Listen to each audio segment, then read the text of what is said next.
Sabi nila, kapag nanay na daw ang bumitaw sa pamilya, siguradong sira agad ang pamilya.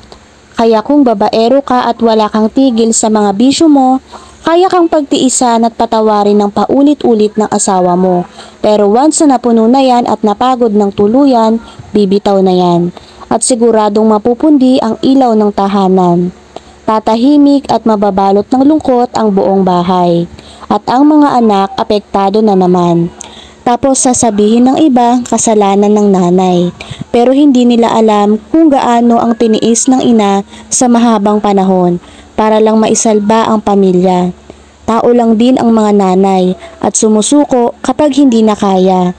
Kaya kung lalaki ka na nauudyo ka ng barkada o nagpapantasya pa ng iba, tumigil ka na. Kasi mawala man ang ganda ng iyong asawa, pero siya lang ang tao na kaya kang alagaan buong puso at panghabang buhay. Basta alagaan mo rin siya at irespeto ng tunay.